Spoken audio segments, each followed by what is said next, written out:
Hello and welcome to another episode here of Just Jets, episode number 240. What is going on? I am Matt O'Leary. I'll be hanging out with you for this episode as we go through the New York Jets flipping the script on offense. A tough test for the New York Jets coming up. And of course, we'll get your voicemails. A ton of positive reaction to the New York Jets win over the New England Patriots in week number 3. I am amped up to get in all of it. We are now transitioning into week 4, which means you've heard me talk about this for so long, but it's finally here and I'm pumped up about it. Our Talkin' Jets group outing is coming up this week. So we'll have 85 people hanging out with us. We got the tailgate going. We got our tickets inside. We're getting on the field. It's going to be a whole lot of fun. Really looking forward to it. And we also just added for free completely, like you could just show up to this.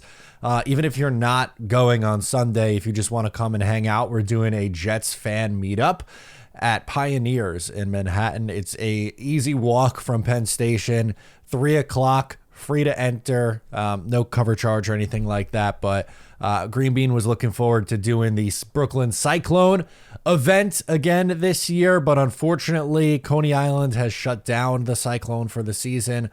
So we pivoted. We're doing I guess you could call it a party. Sounds more too official. This is much more casual. Myself, Ryan, Green Bean, Jeremy, Jets Chaos will be there. Jake Asman's going. So if you want to come hang out, talk some New York Jets, that's where we'll be on Saturday. All right, guys, let's get into this lovely episode. And let's start with this just positive news with the New York Jets offense actually being good by so many different metrics. It's not just the eye test of this team looking completely different. The numbers say it too, and the advanced metrics say it as well. We'll go through that. And the best part of it all is, even though, yes, they scored 3 touchdowns again in week number 3 against New England, it almost feels like there's still more there. So there's chance for improvement too. And we'll just go through, again, some of these numbers that stand out. So I'm going to be talking a lot about EPA.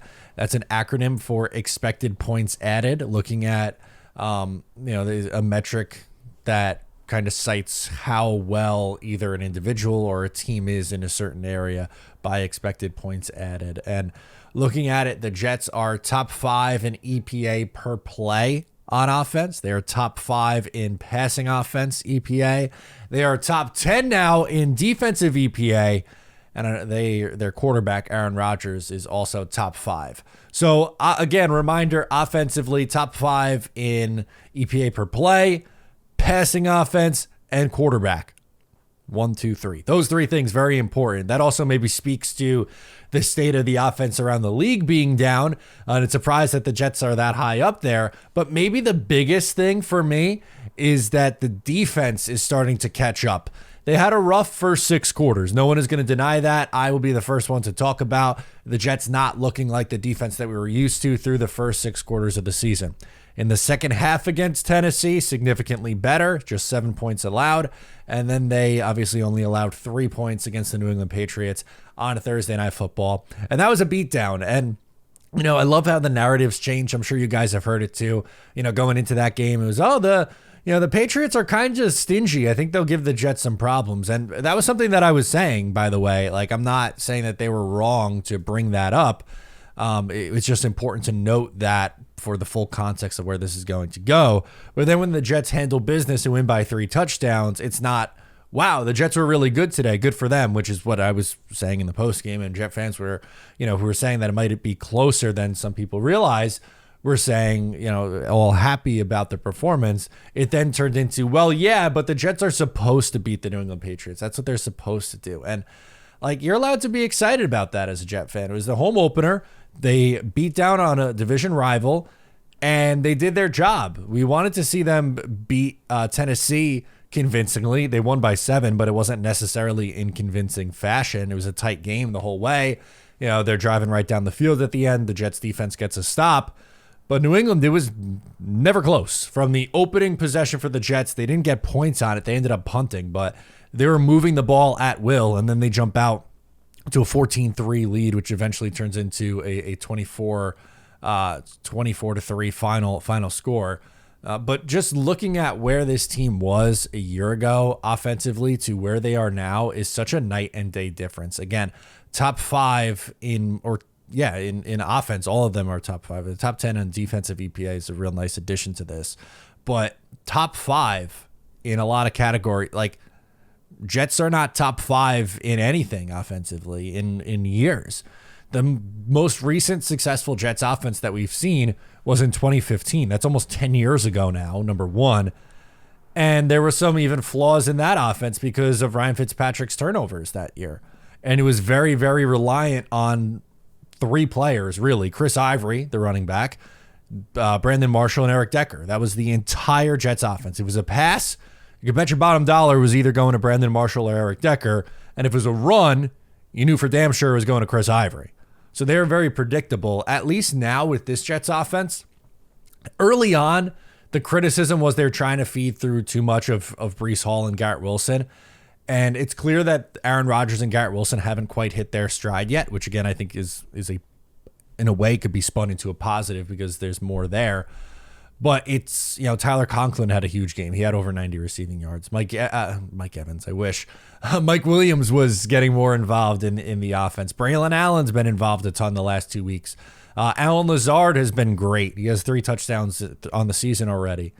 How could you not be excited about this Jets offense? And just from what we've seen, the absolute garbage and slop that we've seen play the quarterback position over the years for the New York Jets, to see this kind of efficiency on the offensive side of the ball is such a welcome change. And yeah, we're going to talk about it. And it's something that we're going to celebrate here on this show because it's not something that we're used to.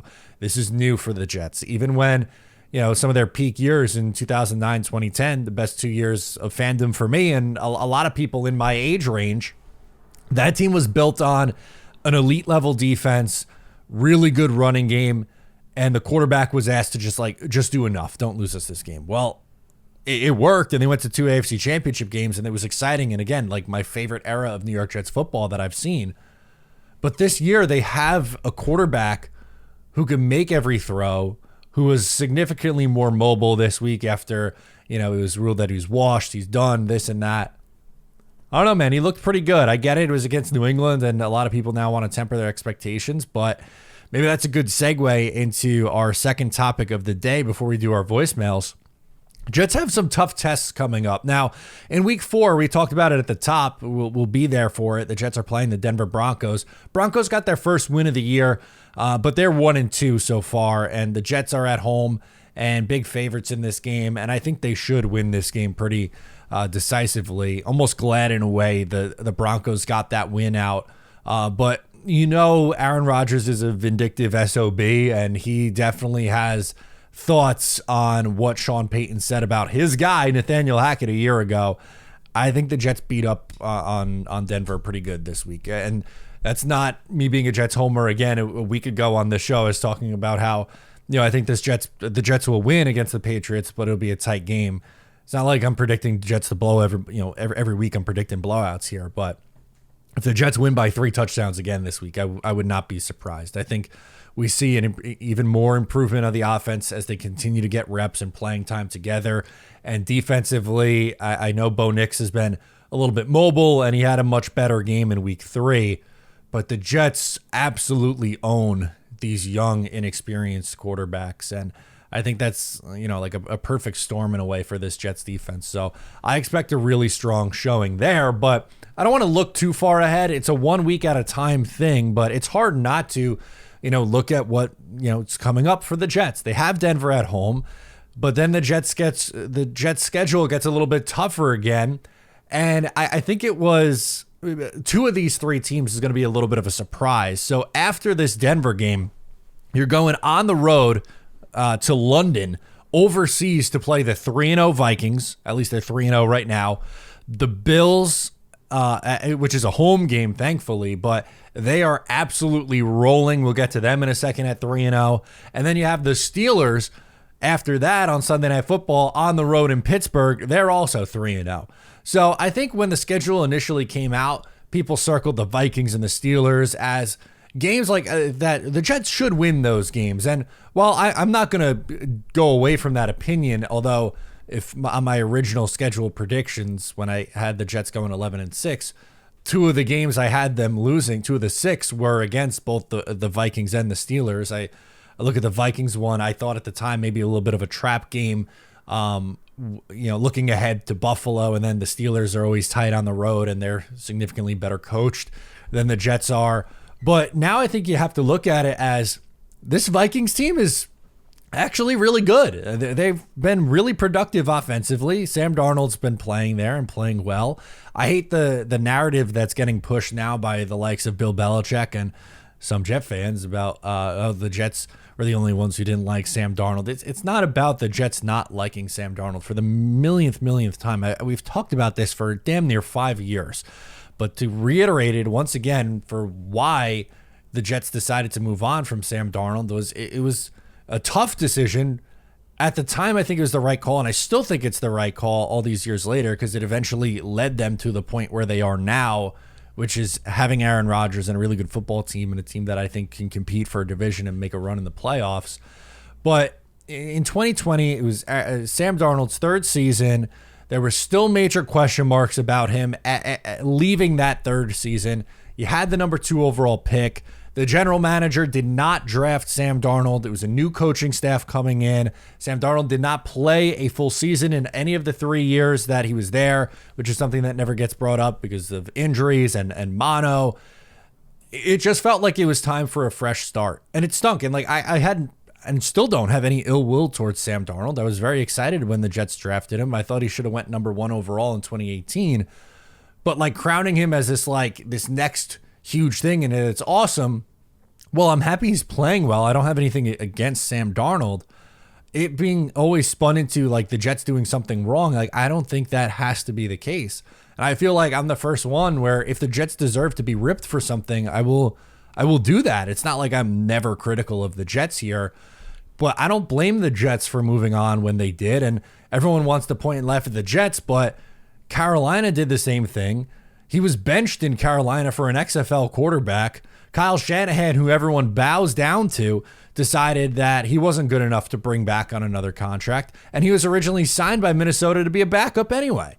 So, again, this narrative that it's the Jets' fault and they always do this wrong, I don't like it, and I don't really get it on that one. And I know we're going to have the Sammies come back from 2020 and said you should have traded back and take the haul and this and that, and I get it. Zach Wilson did not pan out, and Zach Wilson was significantly worse than Sam Darnold, but I don't blame Joe Douglas for wanting to take a swing at the quarterback position because the guy that he had didn't prove that he was the guy through the 3 years being there. He didn't draft said guy, so if he was going to go down on a ship, why would he attach his ship, or why would he captain a ship that was drafted by, or the player that was drafted by a previous regime?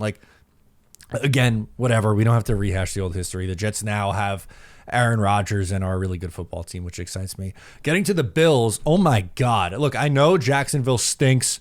I get that. But they are murdering teams. And Jet fans are so funny because you come on someone like me who today is saying that the Jets did their job and they beat New England and we should celebrate it. They're the same ones who are well, Buffalo, it ain't shit, sorry for the language, because they beat up on Miami and Jacksonville's bad. Well, I don't know. The offense has put up 30 points every single week. Josh Allen looks like an absolute alien. He looks like if you had to name an MVP through 3 weeks of the year, it would be Josh Allen. And that defense is a hell of a lot better than I thought it was going to be this year. Von Miller found the fountain of youth, I think. He looked completely washed a year ago. I guess he's back and fully healthy now, but they look like juggernauts. I'm not saying the Jets can't beat them. They clearly can. But that's a tough game. That's a really tough game against a team that's absolutely rolling right now. And then you get to the Steelers after that. And Mike Tomlin, how can you not tip your cap to him? I get it. They're the meme. They just go 9-8 every year. But that Steelers roster's stunk. And they have not been as good as what Mike Tomlin has made them over the last few years. And I get it. He gets a lot of hate sometimes from Steeler fans. And we had beat reporters even saying how overrated Mike Tomlin was. I don't know, man. I would love that guy to coach my football team any single day of the week. Their bad seasons are 9-win teams. He hasn't finished under 500 since he's been there. He's been there since 2007, and he's making the playoffs with nobody at quarterback last year. Kenny Pickett and Mason Rudolph. And this year with Justin Fields, another outcast, they're 3-0. And their defense is playing out of their minds. These are 3 really tough games in a row. So while looping this all monologue together, while the Jets might not have gotten the credit for beating New England this past week, there's a very good chance they win this week against Denver, I would say, and they're not going to get credit again. But after that, you're sitting at 3-1, and you got the Vikings in London, the Bills on Monday Night Football at home, and then the Steelers on the road on Sunday Night Football. Those are 3 really tough games after that. So we'll really get to see what this team is made of. Let's get into your voicemails. There's a lot to get into. Ton of calls this week. Jet fans are excited, as they should be. We're going to get started with the Reluctant Earthling. I love that name. Let's rock. Hi, Matt. It's the Reluctant Earthling here. Now, my understanding is that technically Aaron Rodgers is in year 2 of an implied 2-year commitment to the Jets, but considering the injury absence and the tremendous upturn we're currently seeing, I can imagine Rodgers, if he's loving his Jets experience, to possibly be interested in a multi-year extension to that commitment. I could see him looking at a 3 or 4 year idea where he expects to transition from starter to backup for his last season or 2 and remaining a solid quarterback tutor to Jordan Travis, plus one other young quarterback with great potential. Not Tyrod Taylor, obviously, as his age and skill set puts him more in competition with Rodgers, not so applicable to mentorship.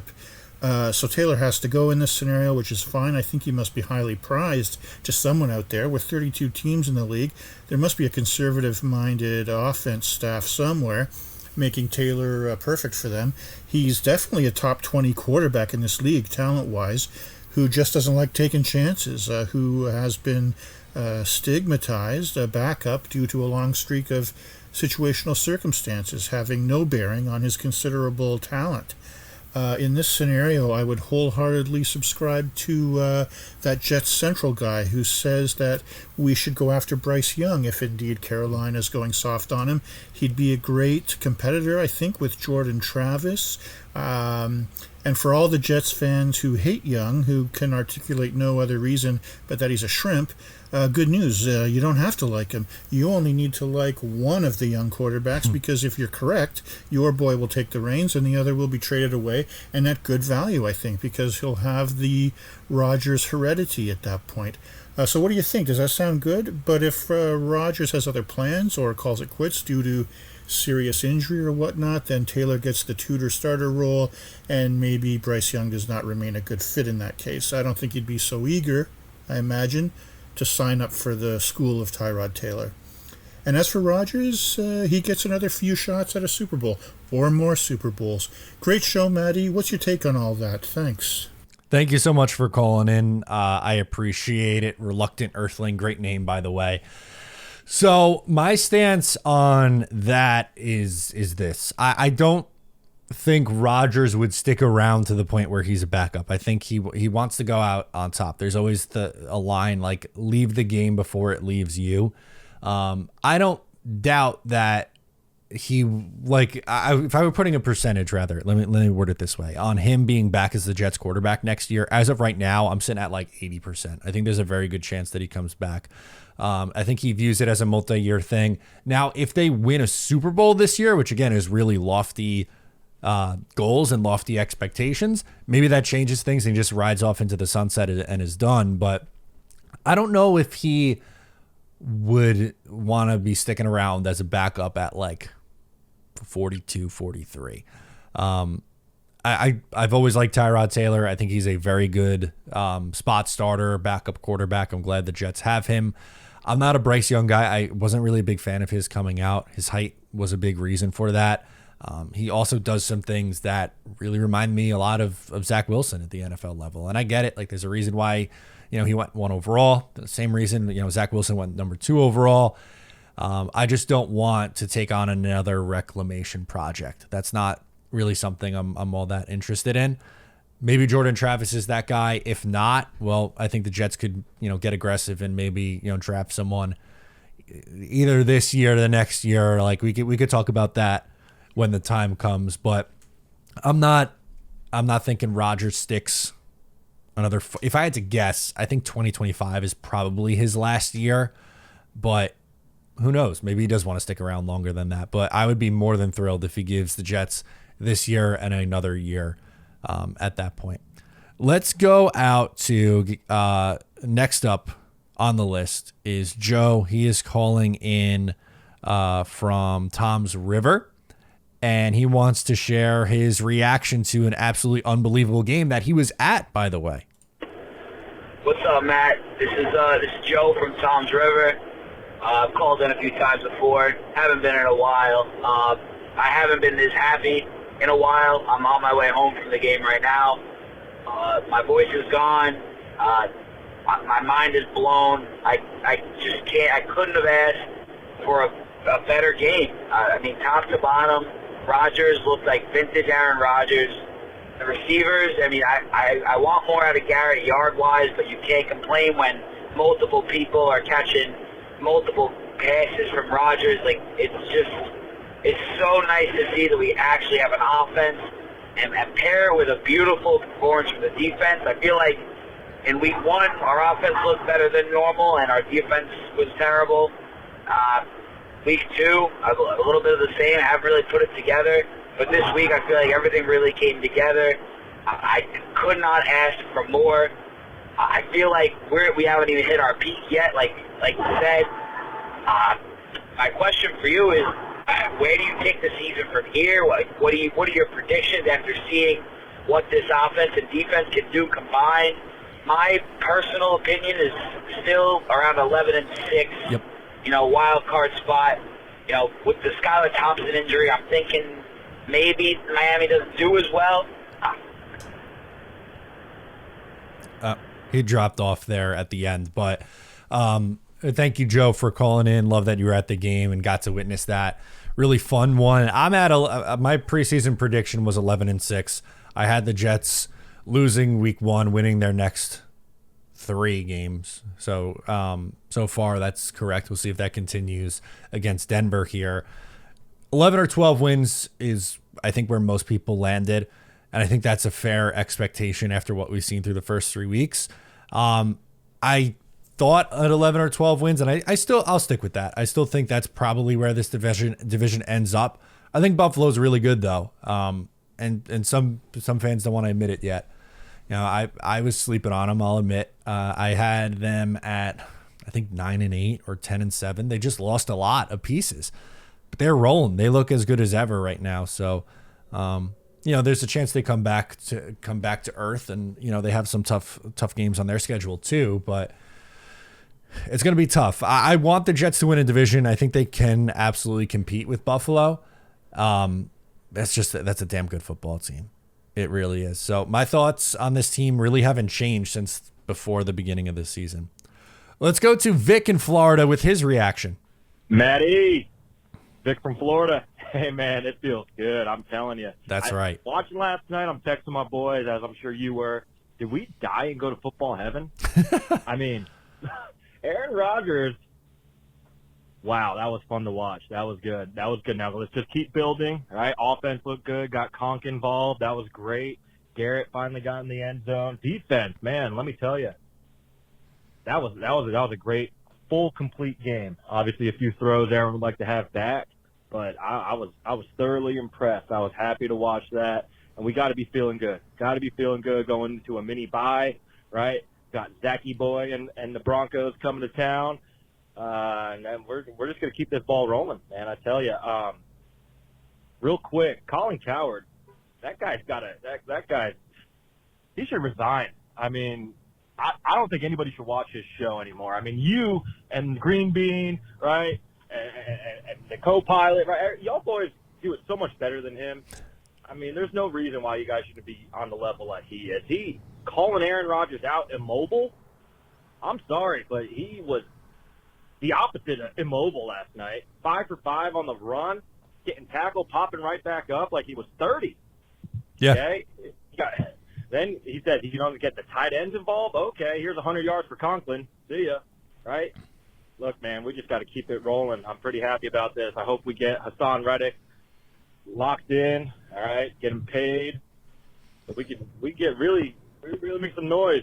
All right, we're gonna get tested here. We got Broncos and Minnesota over, across the pond. But once we come back and play Buffalo, and we put it on them, we'll put the whole entire league on notice. So excited to start the weekend with the victory. Legs underneath them, and let's go, man. Jets, Jets. There we go. Love it, Vic. He is amped up about it. Thank you for the kind words. I mean, that's why myself and all the other Jets content people have started, really, is we're kind of like, we wanted a place, or at least for me anyway. I feel like I've said my story a bunch, but in case anyone doesn't know, I got my start in radio. I wanted to continue doing my college radio show at the time. So I was like, I covered all things New York sports, made a YouTube channel, was doing it there for a little bit. And I noticed, I'm like, hey, these Jets videos are doing pretty good. What if I just focused on them? And then I did. And now 6 years later, it's come to this, which is awesome. I never in a million years would have thought that this would be the end result, and not even the end. We're not done here. We're only just getting started, but I did it because it was fun and I just wanted a place to continue to do my stuff. I didn't care if, 2 people watched or, however many people watch now. I'm blessed to have a few thousand people every day watch my opinions on my favorite football team. Like I have to pinch myself. It's crazy. But yeah, there's no reason as a fan, even like I'm a fan of other teams too, that I don't talk about here on YouTube. Like I would rather get my information and updates from people who know what's going on day in and day out, other content creators who do what I do for other teams, because someone who's more of a national guy, they just pushing narratives. They don't really know the ins and outs of a team. But yeah, Rodgers looking good, getting the ball flowing around. Hard not to be excited after that performance. Again, I know like people are really trying to put the Jets down, but I'm pumped. I'm pumped up, man. You guys should be too. Peter from Hudson Valley is up next. I need Peter's voice to calm me down today. Let's do it. Hey, Matt. It's Peter calling in from the beautiful Hudson Valley on this Victory Friday morning. Ow. What do you know? 2 wins in the same week. Call it Victory Week. Overall, what a great thing. What a great concept. What a great quarterback. 3 offensive touchdowns in 3 games. Let's keep that one as we go into Denver on a 10-day break now. A lot of positives from last night's game. One thing I want to go back and recall from the Titans game was something I forgot about because I didn't call in. And I didn't really realize it at the time that it happened, but when Levis sort of lateraled on that one play, and it was McDonald who was harassing him. They called it a strip sack. And I do seem to remember that I had declared that he was going to get a strip sack in that game. So I'm going to take that as a victory on my own for predictions there. But overall for this Jets game, it's good to see we're finally able to take these Patriots out to the woodshed and crack them upside the head and finally win at home versus them after that road win at the end of last year. Obviously, we want to see how the injury is with Morgan Moses and how long it'll take for him to possibly get back. Hopefully, it's maybe just a sprain of one of the ligaments, but maybe nothing for too long. But obviously, Olu played pretty well in the fourth quarter last night. I think one of the biggest things the Jets need to work on, obviously, Aaron Rodgers even mentioned it, is his connection with Garrett Wilson. Yeah. They seemed just a bit off last night. Good to see that Leonard Taylor played a bunch of snaps. I think he even started over Kinlaw. So I think he got more snaps than Kinlaw did last night and seemed to help in the run defense. The biggest absence, though, still no Malachi Gorley. I don't think he saw the field at all last night. And it was good seeing Isaiah Davis out there. So hopefully they work Corley into the offense going into Denver, because going overseas to London, that's something that we hope, as the offense keeps expanding and growing, that we'll get to see more of. So let me know your thoughts on that with Corley still being absent in the offense. I know they bring wide receivers on slowly, but this is like almost to a grinding halt. Yeah. So good victory week, and as always, go Jets.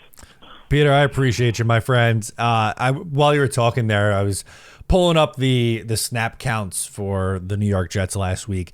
You were correct. Your eyes did not lie to you. Malachi Corley played 0 snaps, 2 snaps through 3 weeks, which is Not ideal. Now, I am not trading in my Malachi Corley stock. I'm not saying, this guy stinks. He's a bust. Too many made that mistake last year with Will McDonald, or, talking about guys who really didn't get a ton of playing time.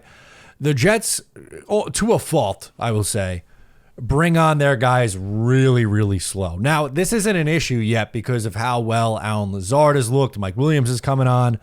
Gibson played more this week. He played 15 snaps, up from 6 the week prior. I think the second half of the year is when we start to see him more. Now, if we get to like week 11 and Malachi Corley's playing 2 snaps a game still, that's a problem. But I think we're going to see, I don't know, maybe it goes up a little bit this week. I would just really like, and I don't think it's asking too much, not a lot, like 2 to 3 touches a game, maybe. And that could be like 7 snaps.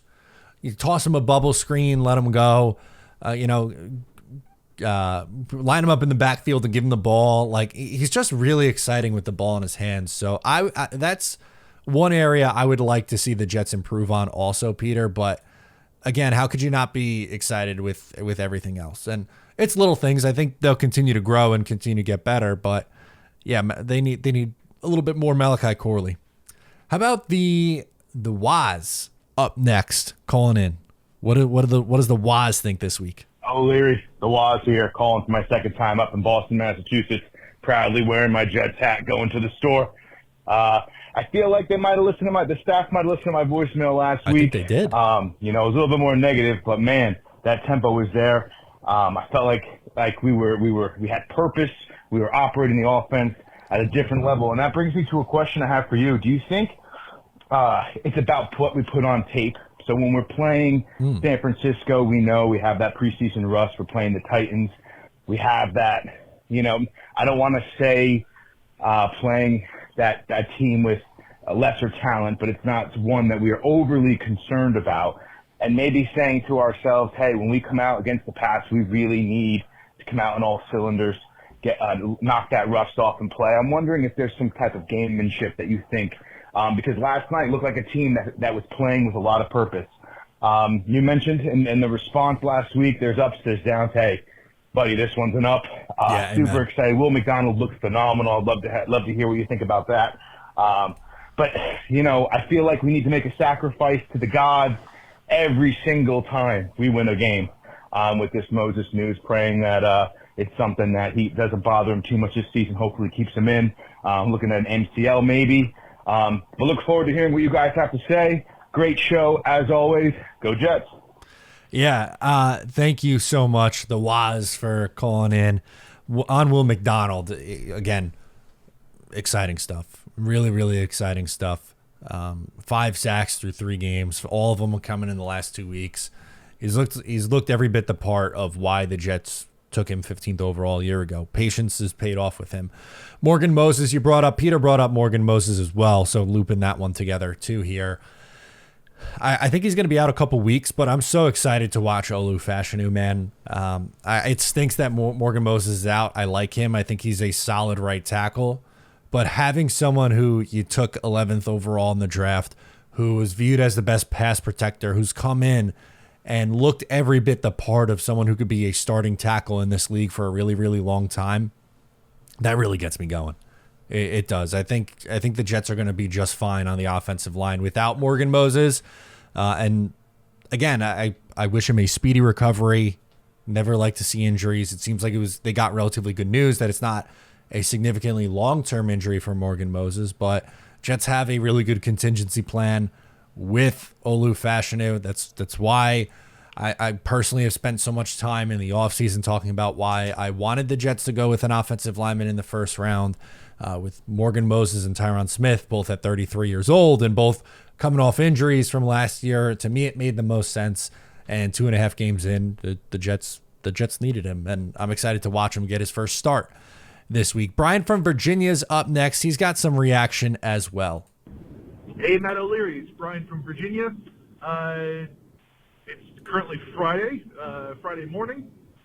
Feels like a good day today. got paid today. It was actually my last day at my job, so I get Congrats. off before I start my next one. Something else happened.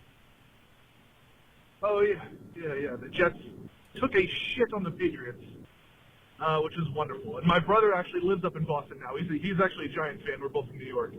And he said everyone up there is pretty pissed today. So, a good day. Happy for Will McDonald. He's really showing up. Lazard. Hey, man. I guess he just needs Aaron Rodgers. I guess we all need Aaron Rodgers, I guess. Everyone looked really good. A couple hiccups here and there.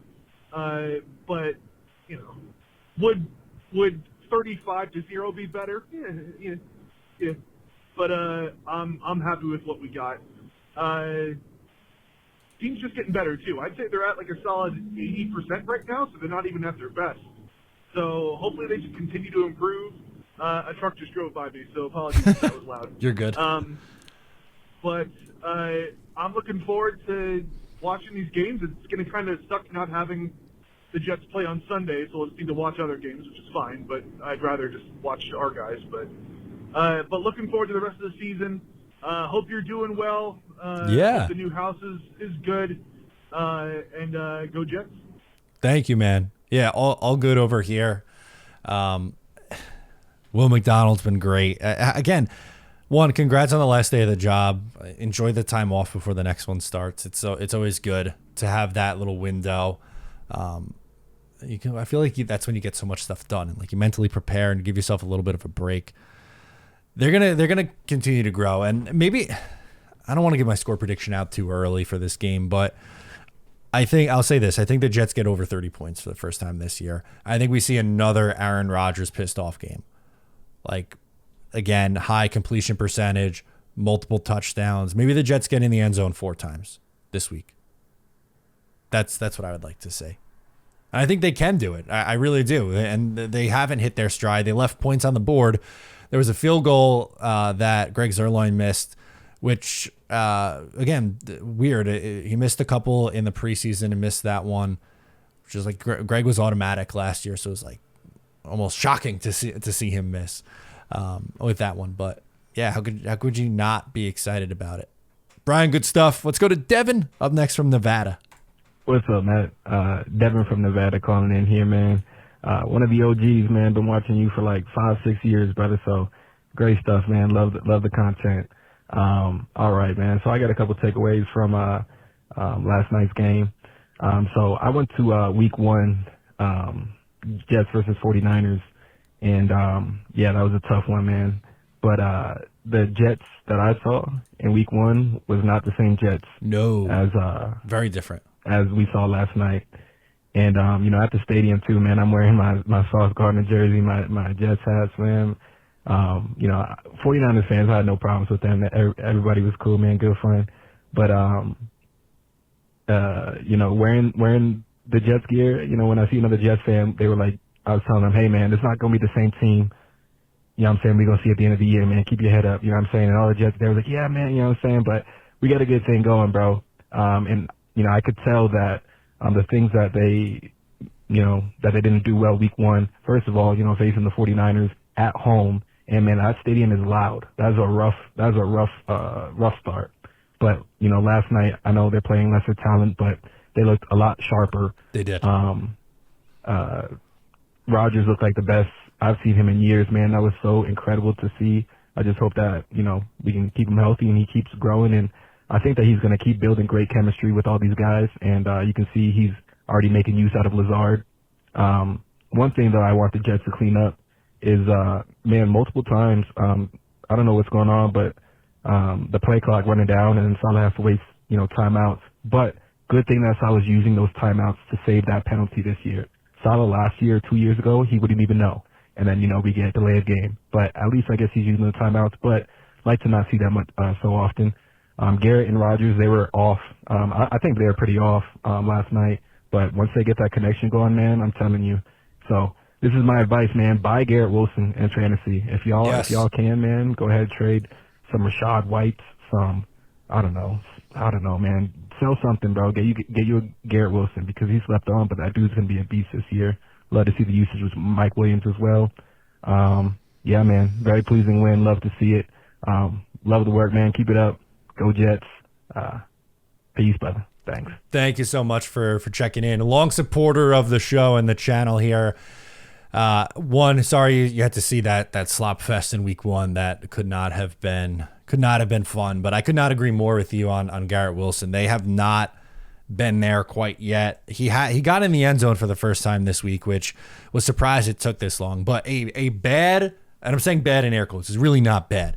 But his start to the season is 15 catches for 150 yards. 150 divided by 3 is exactly 50. Why did I do the math? Jeez, man, my head's broken. Times 17. He's on pace for 850 yards. That's under where he normally is. But like that's at his floor.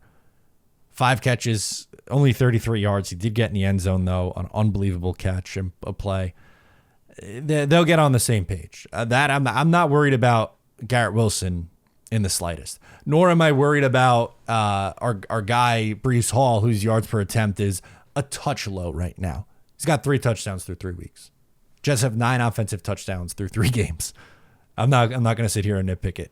Let's go to Giancarlo, calling in from Arizona. Matt, what's up, buddy? It's John Carlo calling from the Phoenix, Arizona area. I called a few weeks ago for week 1.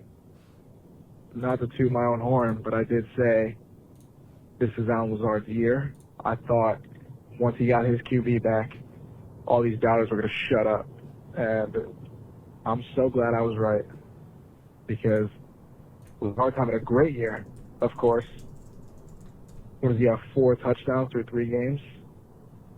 Or 3 touchdowns, excuse me. And he's been really great. I just love that involved in that game. I'm obviously calling right after the Patriots win. Different receivers catching the ball. Getting the tight ends involved, I think it's super important. Last time we had a tight end reach 100 yards, when was that? That has to be years and years and years ago. And Conklin at 93. He's not 100, but 93 yards for a tight end, that's big time. I can't imagine anyone outside of Dustin Keller putting up those numbers. Nope. I think we're going to beat the hell out of Denver. Me too. And we got Buffalo and Pittsburgh, I believe, after that, which is going to be a little tough, but I think we're going to start the season 5-1. 4-2 at worst. Let me know what you think, buddy. Thanks for all the content. Love you. Go Jets. I appreciate you, my man. Yeah, if the Jets get through, they would. So it's the Vikings after this game, then the Bills, then the Steelers. So let's say they win against Denver. Can they take 2 out of their next 3 against the Vikings, Bills, and Steelers? That'd put them in a really nice spot. I would love to take all 3. Like clearly, that's my preference. But if they're 5-2 through the first 7 games of the year, yeah, I will absolutely sign up for that. And then after that, what's their schedule look like? How much harder does it get? Like that next 3 is the one that really, and then you get New England again. Okay. And then the Texans on Halloween. And we could sit here and go through the whole thing. So I won't do that. But looking ahead, yeah, they have to take care of business against Denver. I think they do. They got 3 tough games in a row right after that. And if they take 2 out of 3, or dare I say all of them, then oh boy. If Jets are sitting at 6-1, there's going to be some real high expectations for this team, as there freaking should be, by the way. Next up, we got to go out to Constantine from PA, and it brings me no joy to report that this is, according to Constantine, going to be the last we'll hear from him. Hey, Maddie, this is Constantine from PA. Listen, man, I want to take a moment and thank you for all the times you let me vet and you let me express some distaste or praise with the New York Jets. It's been a lot of fun, but I'm calling you today for the very last time. Basically, as of yesterday, I've decided that I'm not watching NFL football any longer. I feel like the league has just thumbed their nose at us one time too many. I feel like with the league pushing this whole Taylor Swift thing on football fans, it's completely unwarranted and unfair.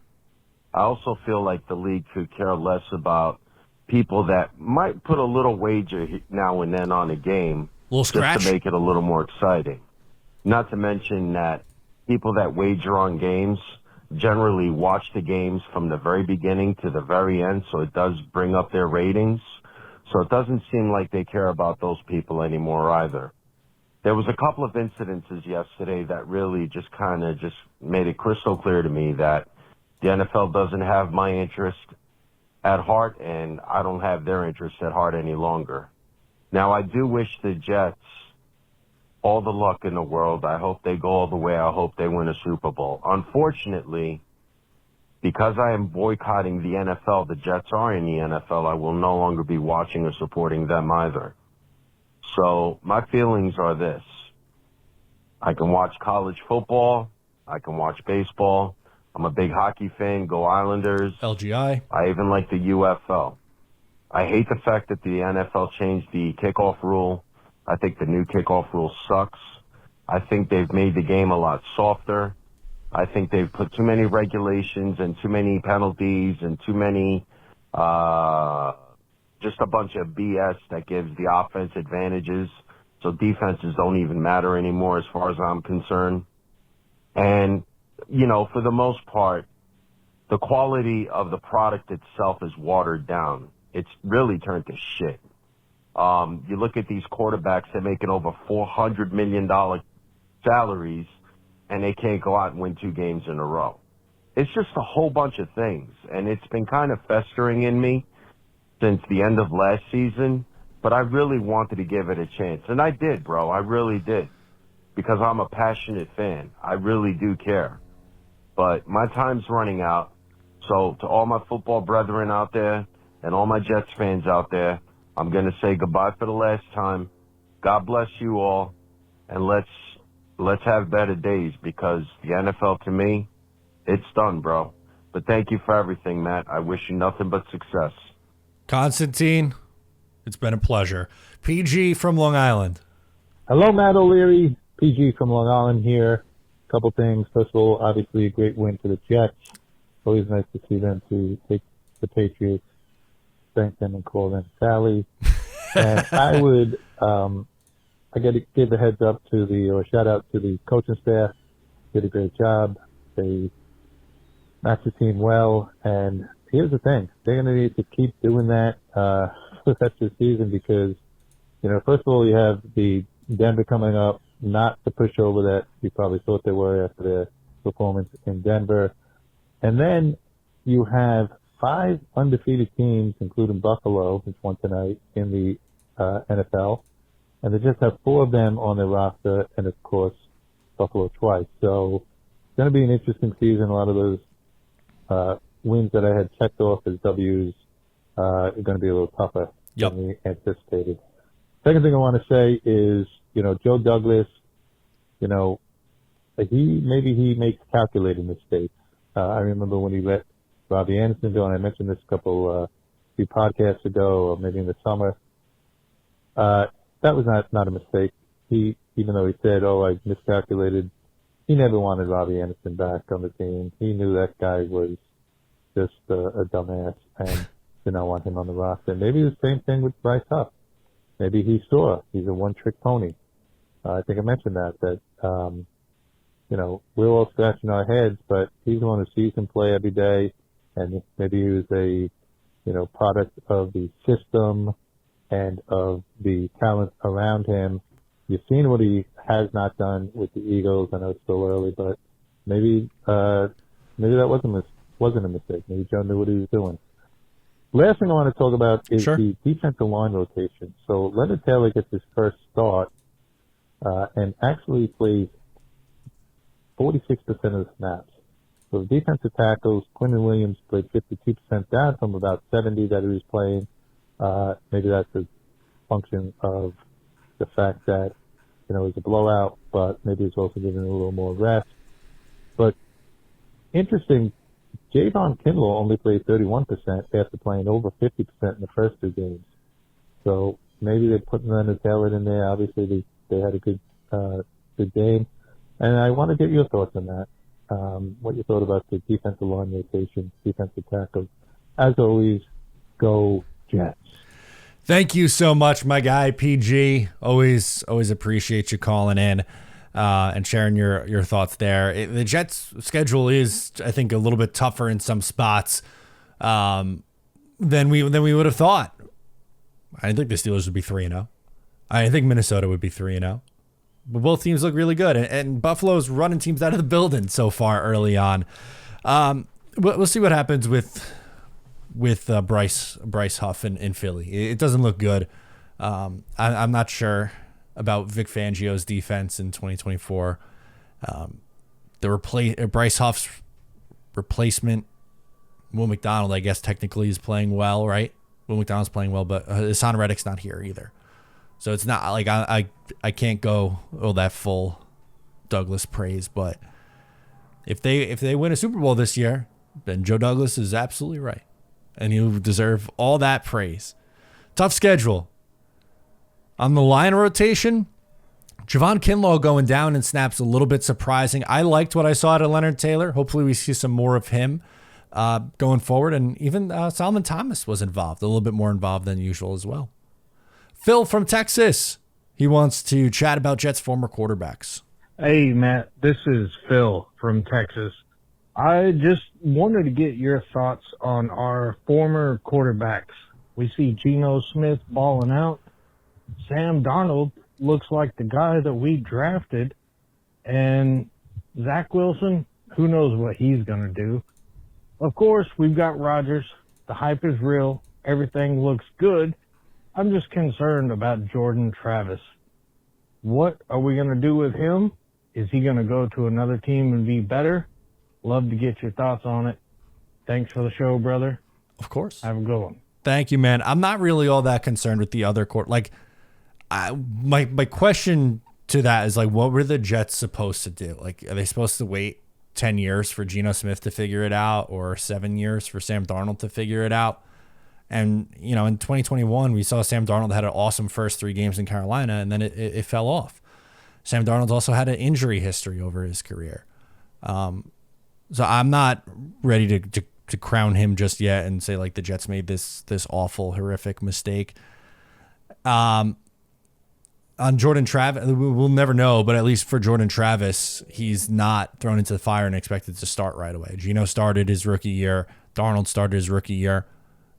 That's a bit of a difference. Zach Wilson, he's a QB3 somewhere right now. So he'd have to get a job as a backup first. Although apparently, like, Adam Schefter's talking about Miami should trade for Zach Wilson. Okay. Let's close with Neil from Jersey City. Hey, Matt. This is Neil from Jersey City. Hope all is well. For this week, just on the heels of that awesome Pats victory, one of the things that stood out to me, among others, but one thing that I felt was really impressive was, Braylon Allen and his shiftiness, actually. That's one thing that really stood out to me. I think, coming out of Wisconsin, he was really known, he's really known as a bruiser, a north-south runner. But I thought on Thursday he really displayed some elusiveness. And what really stood out was the fact that he was able to make the first guy miss. And, having said that, I'm curious to your thoughts in terms of whether you think that this duo of Breece Hall and Braylon Allen could be the best that the Jets have ever had in their franchise history. Because right now, it's really exciting. Breece, we know what he brings to the table. I don't know if anyone really expected Braylon to look this way, to look this good so early at least.